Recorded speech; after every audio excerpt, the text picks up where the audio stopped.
Is it a slippery slope to be at beck and call to your ex if children are involved? Ooh, that's tough. Perfect.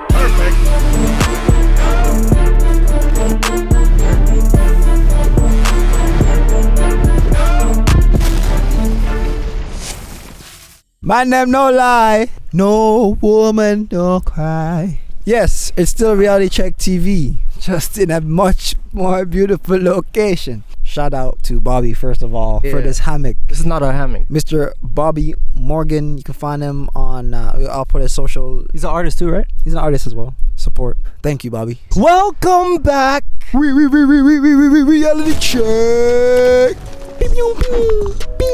RCTV. For my deaf people out there. Facts. I heard you say you had a topic though. This is actually from a viewer though. This topic was, and this is what we've been trying to tell y'all. Go and tell us what topics you want us to talk about. This is one of them. I'm sure there'll be different views of contention, different views of experience. So what is this topic? Yeah. So this topic is it a slippery slope to be at beck and call to your ex? What if, you're kind of talking to someone and they have an ex and children are involved with the previous relationship, yeah? So let's say, for example, it's a marriage situation, now it's an ex, there's kids involved, whoop, whoop, whoop. And now they have a baby mom. They have a baby mom. Baby dad. Right? Yeah. Baby whatever the case is. All right. And this person is now, they've moved on, they're sort of dating someone else. But the ex keeps calling or messaging for things to be done either around the house or financially, or whether it's regarding to the children. But there's this like tug that seems a little bit more than just the support of the children. This is something that's been going on for a little while. And so where is the line drawn for this new budding relationship to actually grow, and the previous relationship and the responsibilities that need to be had there? Where is that line drawn? That's tough. Off rip though, what I will say is 90% of the time I feel like it is like you can't just cut your ex off in that particular situation, right? Because especially here's the key too, especially if it's a situation where your ex is the person with custody of the kids, then you have to be in contact with the other parent. Yes, if you do want to be in the children's life, you can't just if you have the custody, that's a different story now. You know what I mean? But if you're, let's go with the most realistic approach, because the women usually get custody of the kids statistically. So let's just say the mom has the kids and the dad is the one who's in the new relationship. Okay. Right? Yeah. That is a situation where, assuming the dad wants to be in the kid's life, he cannot cut the baby mom off. Right. You can't. You have to at least be in like some civil or cordial relationship. Yeah. Now the beck and call thing is different. Charles, come over here and fix this for me, please. This thing is broken. You're so good with your hands. Can you please come? No. Oh, can you? I'm not coming. I'm not coming. Also, okay, no. Let's define something first. How long have I been in a relationship with the new girl? To the point where the new person is now feeling frustrated that. Well, yeah, but like I feel like girls can get frustrated easy. Okay, let's say 10 months. Or 10 months. Not girls, but like the other partner would. Yeah, these are grown. These are grown folk. They like, I feel like people nowadays would be, why you gonna help them, whatever. Yeah, I guess I do have friends that have had children young, so it could be any age. But like, how long have I been in a relationship with this new person? Like, I would say 10 months. 10 months. Yeah, I'm not going. Zay, come fix my toast. No. Your toaster? No. I'm not going. Do it for the kids though. The kids need food in the morning. They love toast. Sam, can you come do my taxes? It's for the kids. No, I'm not coming. I'm not coming. The only things that I will come for is like, this is a good segue to another situation that I heard Okay. on TikTok Okay. or wherever it was I saw it, where this person it was a woman, and they were saying that she had a problem with her man giving flowers to his ex. Now, sounds crazy, but context. The ex is not just an ex. The ex is the baby mom. 2 kids. Second context, the day that he delivered the flowers was Mother's Day. Okay? So now now the new girl is mad. Why are you giving your ex flowers? And then the guy is talking about, I'm showing my appreciation to the mother of my children. So that's tough, because it could be argued that's like, I'm giving you flowers specifically on the mom tip. Yeah. Like specifically because you're a mother, I'm showing you appreciation. Because even though our relationship is trash, you might not be a trash mom. So let me acknowledge. Fair. But that's still tough. Yeah, because I mean, although we wear different hats.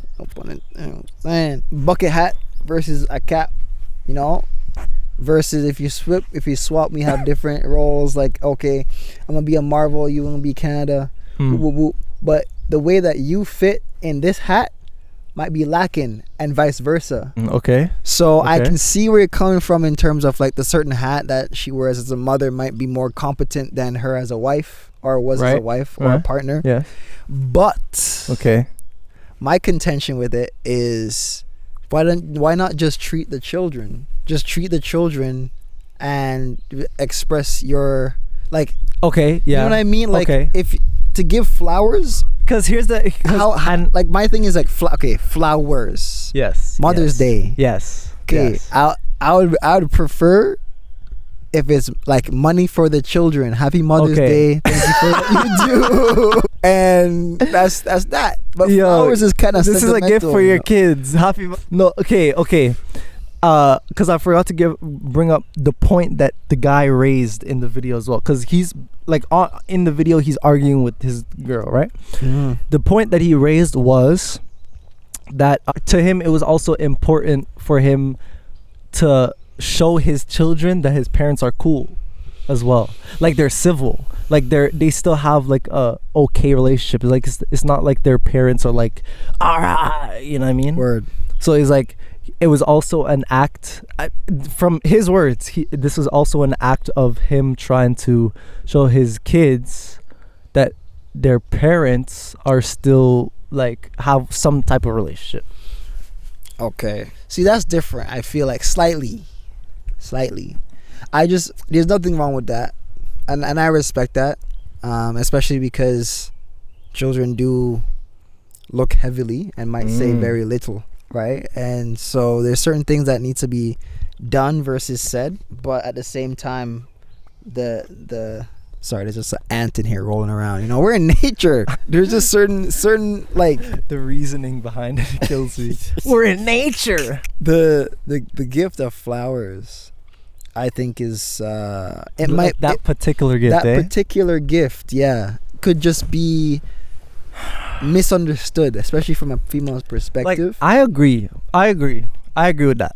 And also, if you have a partner, I think she has even if you can de-escalate the situation and diffuse it, but the fact that she felt a type of way, that's okay. Because here's the thing, like, I agree with what you just said. However, I also feel like there's a lot of people who, even if he switched that gift to a different gift and it was just like a simple card, his wife would still be like, why are you writing your ex cards? You know what I mean? That's true. Or like, because it does depend on the gift though. Because if it's a Birkin, it's like, bro, settle down. Yeah. You know what I mean? Also, it depends on the context heavily, because I started here, but based on the context of, I'm like, okay, like, it can kind of go on, but it's just the flowers. Yeah.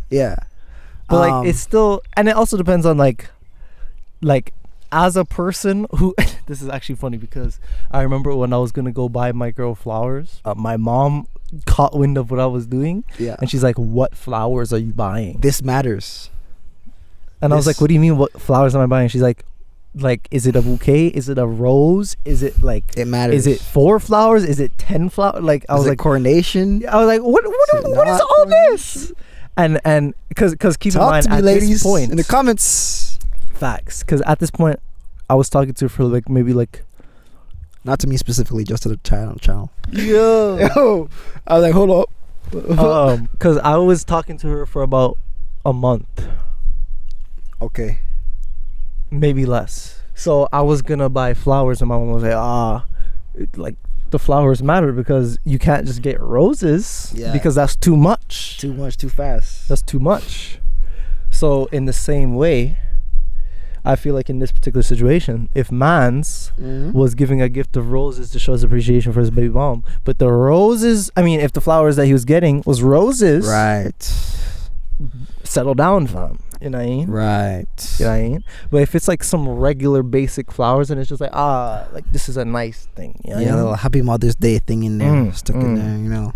Like even like this I found this on a website, Mother's Day sale. I picked this up on the way here. Yeah, I mean, yeah, on the way I picked some grass up. You know what I'm saying? Listen, I think the context matters, and I think now that you mention that, it's important to say that every situation is different, and every situation requires its own like finesse.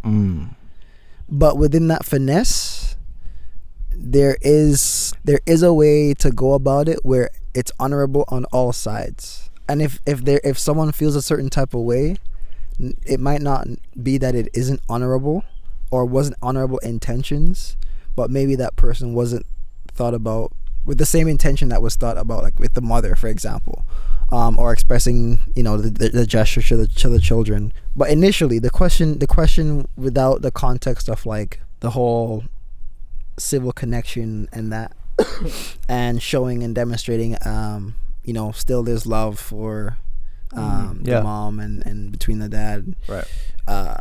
Love doesn't mean like romantic love, but just like civil love is great. But like the question, if that wasn't there, and the male, What, the love? Like if what wasn't there? I guess not the love, just the male awareness. Because in your particular example, he was aware that he was doing something intentional. Okay. In this example, the male is seen as, let's just, for example, he is a fixer, and he, whenever you need him, he's there. But he's almost fix my stove. But he's almost doing it like with, like, unaware, like unconsciously, just like, I'm good at this, so I can do it, type thing, right? And that type of situation is like, oh, I'm just helping though. It's not a big deal. That's where you can kind of, because when people are good at something, that is a good point. When people are when people are good at something, they don't necessarily see it as like going out of their way. That is a very good point. Right? That is a very good point. Oh, I'm just doing this little thing, right? That is a very good point. That's a very good point. What do you think about that? That's a very good point. Because I guess like let's say, can you come paint my room? Right. That sounds extravagant. To a constructor or a painter. Exactly. That's what I was gonna say. Like that sounds like a lot. Like, no, I'm not gonna come paint your room. But what if I do that for a living though? Now it makes sense for you to have asked me that. Right. Like, I mean, to be like, I still might not do it, but like it also depends on the frequency too. Because if you're calling my line every day, no, stop that. Come off my phone. You don't need me that frequently. If you need me that frequently, go a road and collect one of them homeless people. I do your bidding for you. That's not crazy. Not me. Yeah. No. I mean, if it's that frequently to the point where like your significant other, your current significant other is like, yo, I thought we had plans, and now, you know, it's on the basis, like, I understand you got to take care of your children and that, but like now it's like we made plans and now, you know, we can't do it, or you're rescheduling for like the third time and however much, you know, in a month, or, you know what I'm saying? Like, that's where it gets slippery. And you know something? This brings up a very good thought, which is this all depends on like what you just said, all depends on if your significant other, like in this example, your current significant other, if they are like, if they have empathy, and if they have emotional intelligence and emotional awareness, and if they are just wise in general, then you can trust that if they have a problem, it's like an actual problem. You know what I mean?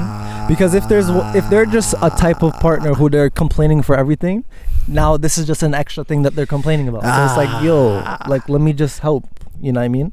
But if they're the type of person where it's like, they are actually going to assess the situation, and if they think that they might be tripping, they'll actually check themselves.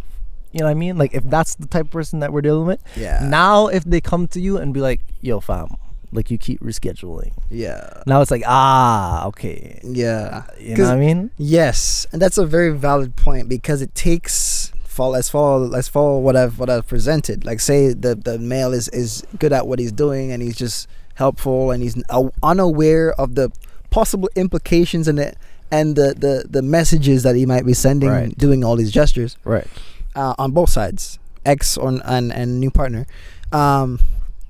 It's one of those things where it's like the partner, exactly what you just said, it would almost be like a wake-up call for him. To be like, oh, I didn't even see it like that. Exactly. I didn't even realize that you felt this way. Because someone who is emotionally intelligent and also takes the man to be emotionally intelligent as well, he could just be a little bit oblivious or good at what he does, whatever.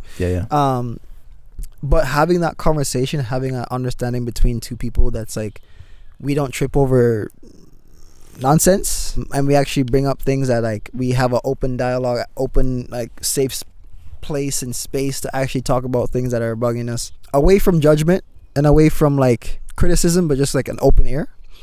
That sort of environment, I think it would actually change the situation a lot. It would.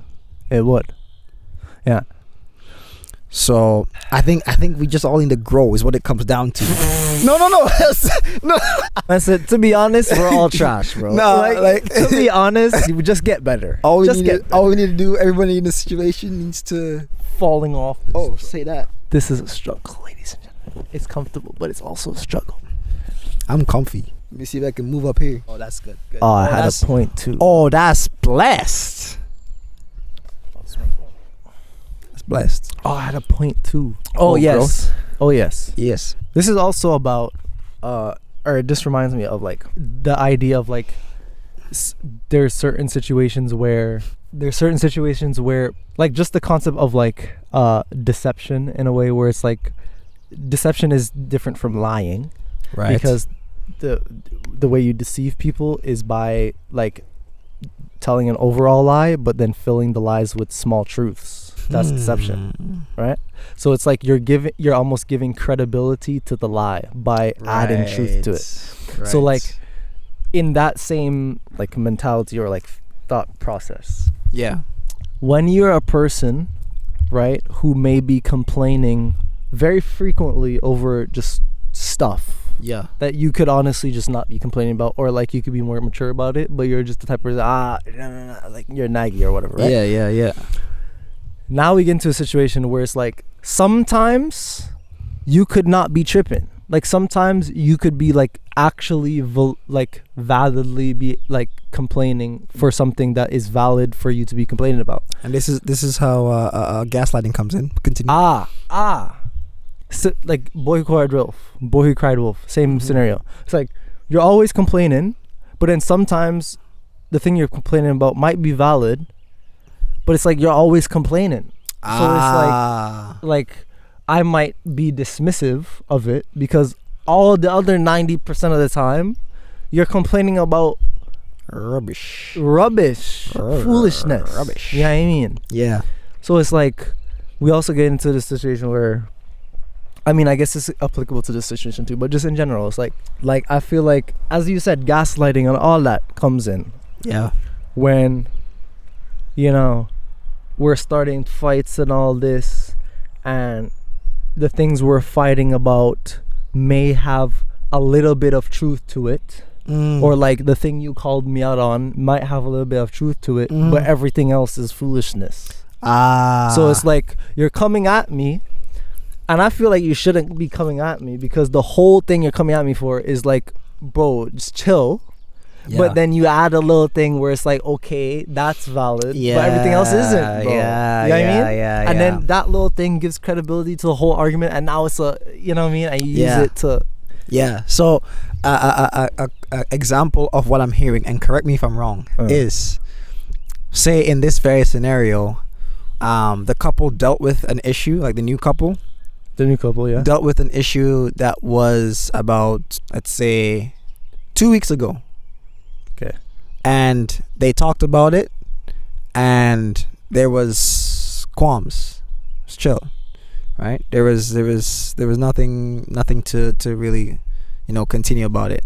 Then 2 weeks later, it's something new happened, unrelated, possibly, and literally, and it's like, oh, well, remember 2 weeks ago when you did this? That right there, trust issues. Right there, because it's like there is a consensus that happened that brought you two together, and then bringing it back up slashes that bond open, and it's now a fresh wound. Now let me say something. First of all, low-key, that wasn't what I was talking about, but crazy. But that is another thing that's that's another thing. That's what though. I took from it, though. It's crazy. That is another thing, though. Okay. Well, what were you speaking on specifically, like in terms of like this situation? In this situation, it would excuse me. It would have been like, let's say, okay, the new girl is mad at the guy and starts an argument talking about, you're always over there. And you always, like, I feel like you love to be over there. Oh. And then the guy's like, what are you saying? Like, I'm just going over there to, like, help.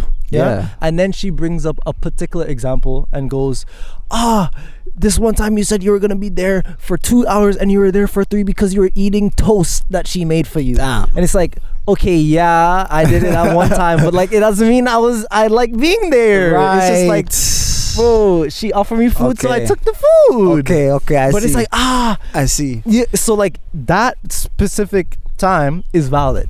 I see. If you took that, like if she came to you and was like, babe, I don't like the fact that one particular time you stayed there, that's different, because now you're talking to me about one issue. But if you're like, you're always there and you don't like to be here, you love to be over there, and you don't love me anymore, like, you don't love woo. It's like, yo, no. Yeah. That's too, no. Yeah. Yeah, I mean, and it's like it get that. And it's more frustrating because it's like that one time, or like even if it's multiple more examples, that one time, since it's valid, like to the person who's arguing, it gives more validity to her argument or that person's argument, whether it's a guy or whatever. And now it almost gives them more steam to want to keep arguing, because like like now you're denying it. Yeah. And it's like, I'm not. Yeah. Yo. Yeah.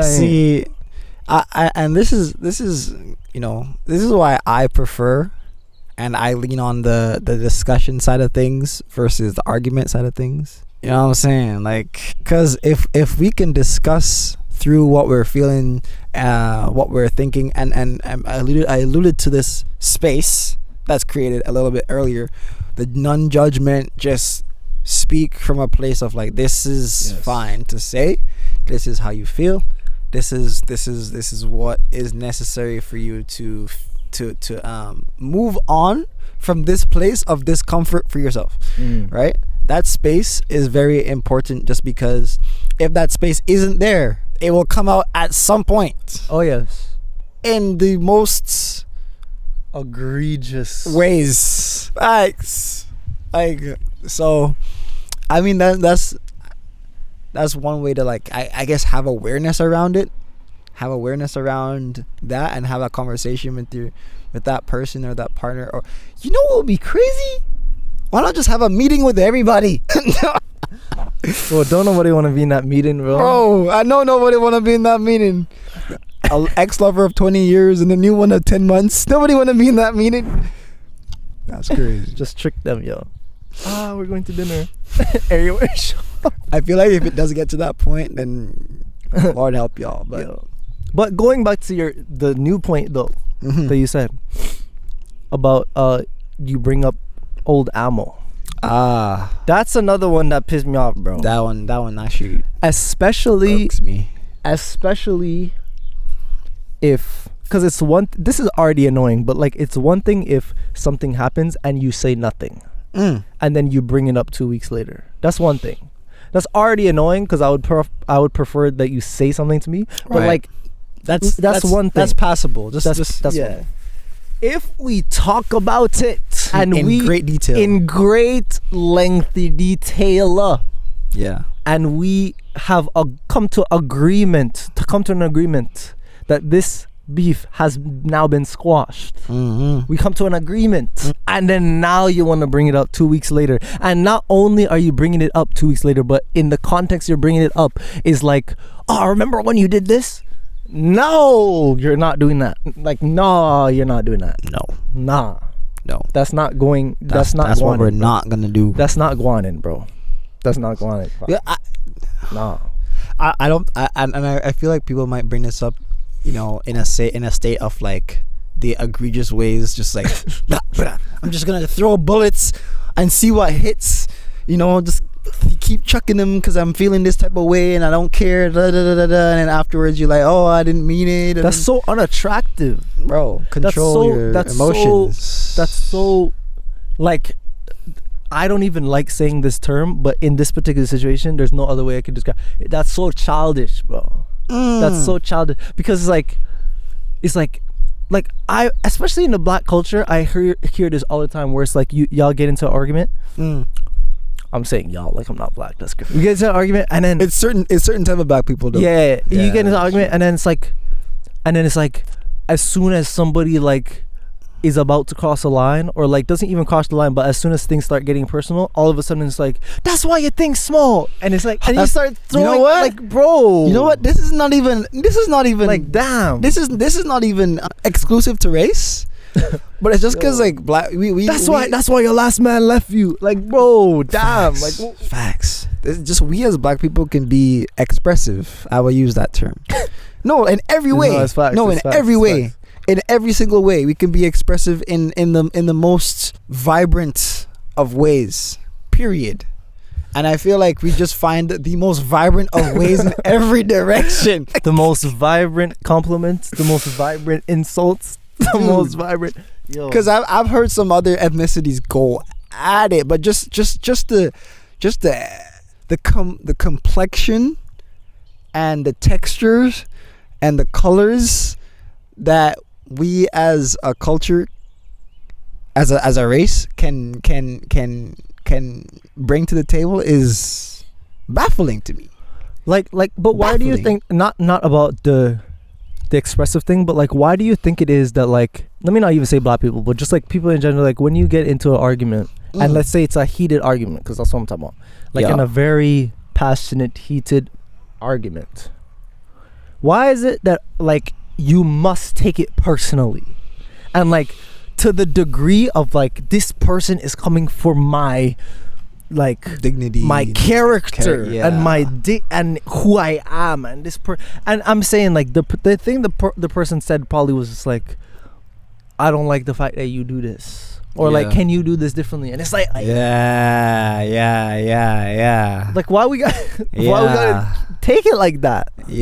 I honestly, entitlement comes to mind, and we think that we're owed something, and I might have brought this owed something up because like if we feel offended, it's because we thought we were owed something. Facts. That missed the mark. Facts. So there's like, oh, we expected this, yes, and this is what we get. Oh, I'm offended, and wow. and that we take it personally because what we think that we're owed, i.e. here, is not being met, and so we think that this bar represents us, and if that bar is not met, then you don't care about me or us. See, we have talked about this before, but in this particular conversation, that is very profound, because now what's coming to mind is, it's kind of deep.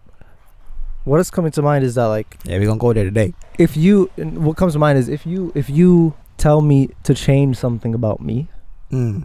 and I'm immediately offended to the point where like I think you're coming for my character. Mm-hmm.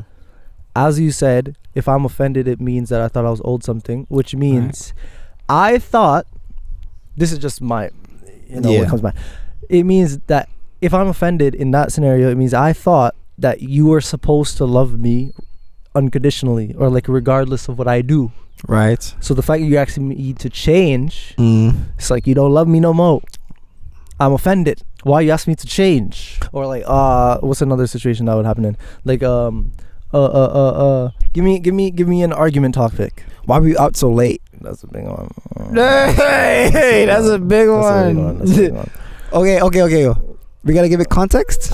All right, give it context. This is the fourth weekend in a row, and you don't answer your phone, and you're known for that. Have we talked about it before? Yes. That's tough. Whoever's going out like that, that's you, bro. That's you. Yo, that's tough. That was what was it? Z on Zay, bro. Zay that's not, bro. That's my name, and you're tarnishing my name, fam. Yo, mans was going out. What was it? Couples. Where they swap couples. Ultimatum. That was a great one. Anyways, that's hilarious. That okay. Scenario. So you're going out. This is the exact scenario. Fam comes back home, and partner is just like sitting there on the bed. You. Like, where have you been? Where have you been? This is the fourth time in a row. Where have you been? I've been blowing up your phone. Da da da da. Don't see no text messages. 75 missed calls. Damn. Okay. Sheesh. That's a lot. That's a lot. Attachment issues right there. Crazy. Bro, if you don't answer your phone after 75 calls, just leave the relationship.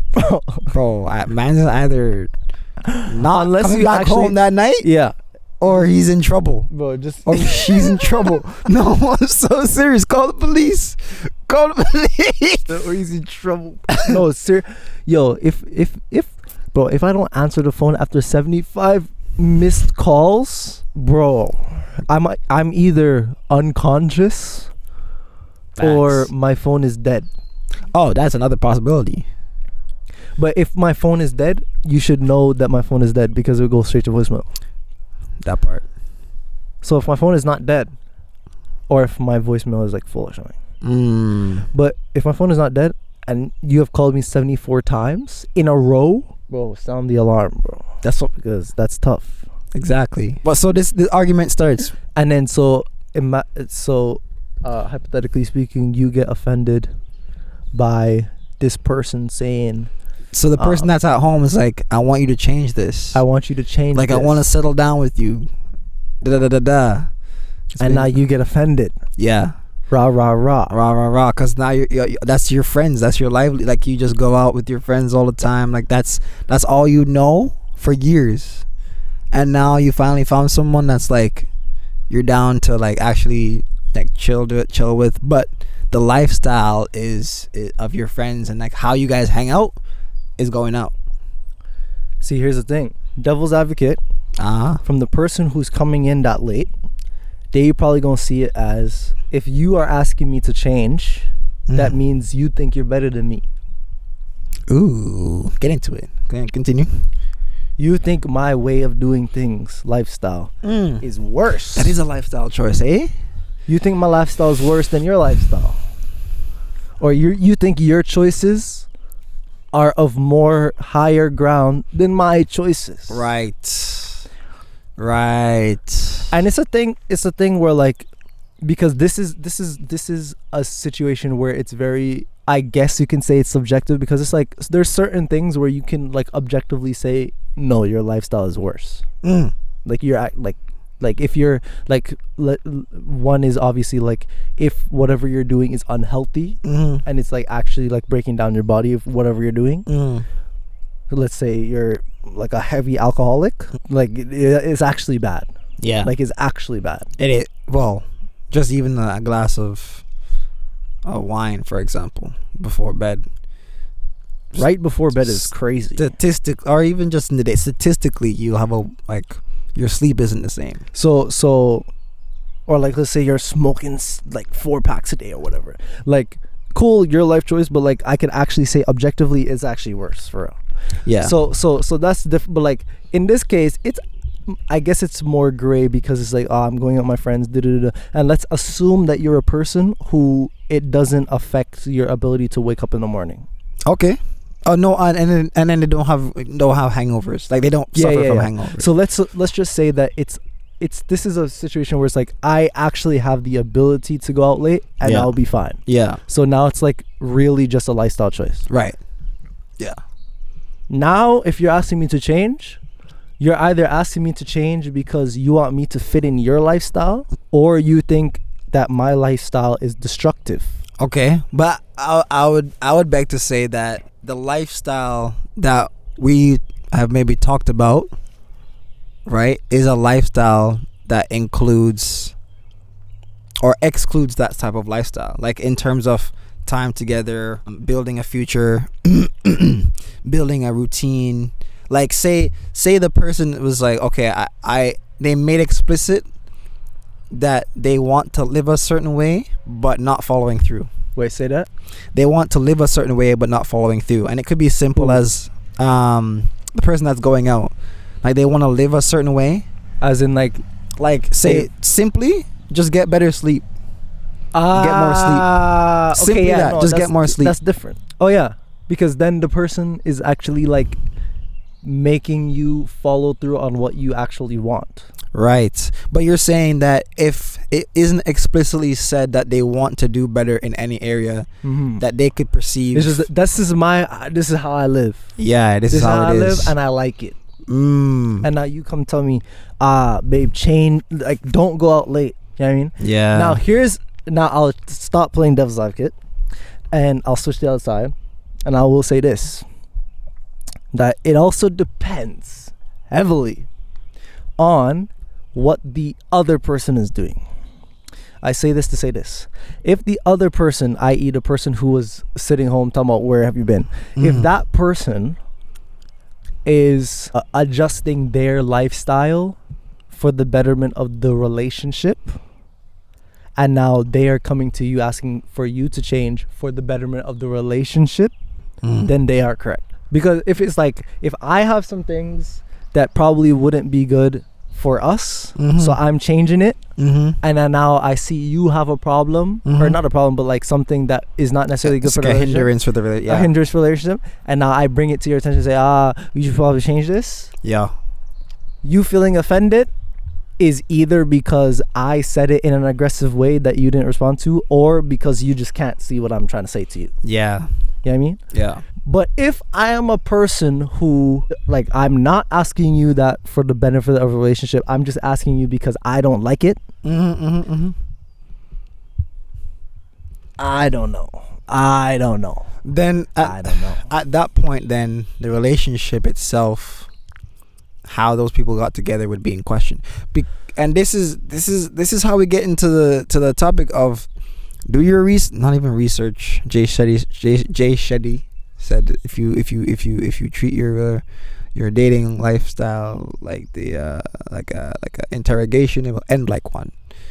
So however you start your relationships, just be very, very wise. So I'll backtrack on that. I'll say that's crazy.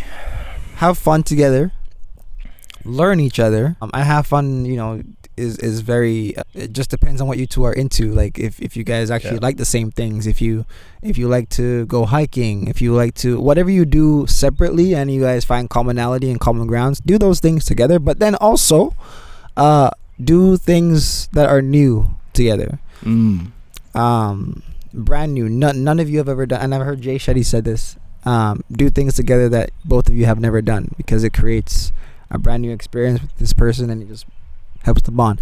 But in this scenario, I would question the fact that if it is the fact that like, oh, this is just how I am and this is how you are, I would question the fact that how quickly these two people in this situation got together. Because if it was purely on attraction and purely off of, say it was I can change him, happens a lot, let's say it's that, I know this like I found it out. Like I know this person goes out, but I feel like once we get into a relationship, I can make him stop.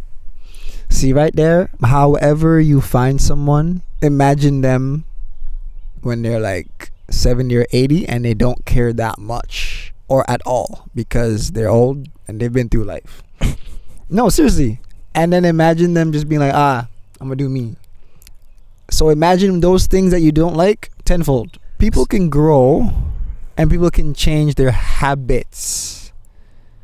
But if their habits aren't changing, those habits will continue. True. Let me ask you a question, because this is actually a very interesting question.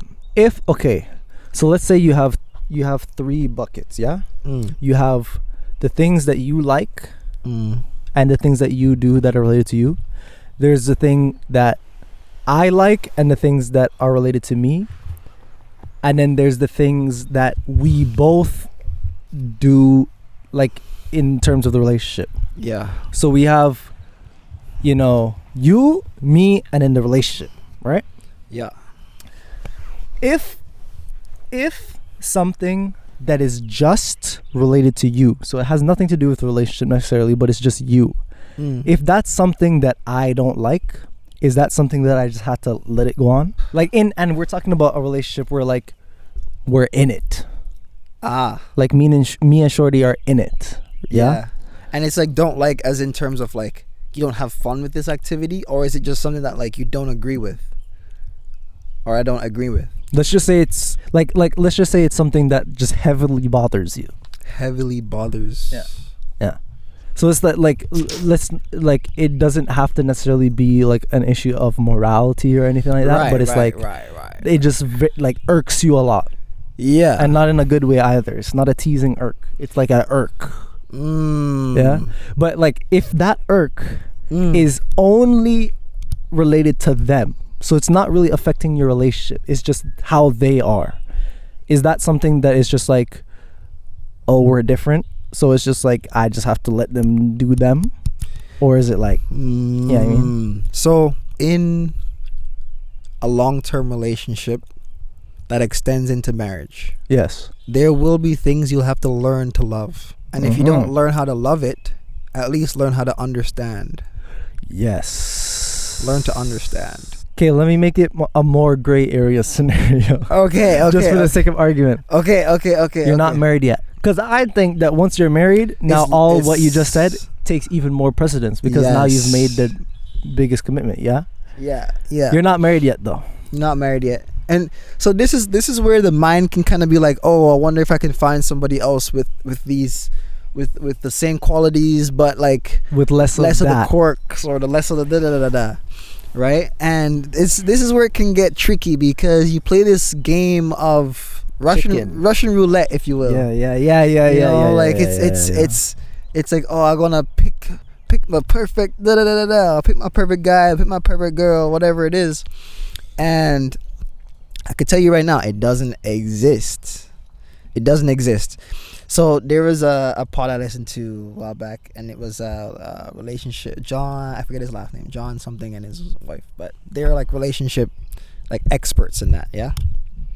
And they were talking about how if you were to give the perfect, absolutely the perfect scenario, perfect partner to what the people imagined or said that their perfect partner was, they still would fold. They still would not be like, would fold. They'd be like, oh yeah, this isn't it. Wow. And that's research. That's research. Yeah. That's research. So they were talking about what you actually need, which is, and I'm paraphrasing, of course. What you actually need is compatibility is important, yes, but like the willingness. Actually, okay, I'll start with the number one thing they said, because this was huge for me personally. Number one thing they said was, look for someone that thinks for two. Damn. Wow. Facts. That has the ability to think outside of themselves. Wow. And think facts. Facts. That right there is a great quality to at least like want to have before you even look for, or at least check that you have it. because it will attract those people that are thinking like that, because it's such a nuanced thing to possess. Like, it's such a nuanced thing because it's not something that's like as tangible as you're kind to others. That kindness is much more tangible and more examples of kindness per se, even though kindness is intangible, than say find someone or possess the ability to think of two or think for two. You know what I'm saying? You understand what I'm saying? The comparison makes kindness tangible, for example. But explain that again. Wait. Explain that again. Thinking for two is more intangible than to say this person is kind. It's more abstract. It is more abstract. Even though like kindness is also intrinsic and whatever, there is examples of kindness. Aha. But there's not really examples that you can really put on how someone thinks of two or thinks more than themselves. They might display it through their language or through their actions, but like I guess it's just empathy. Or like empathy is an interesting one, actually, because like outwardly awareness, if that's a thing. Yeah, I mean,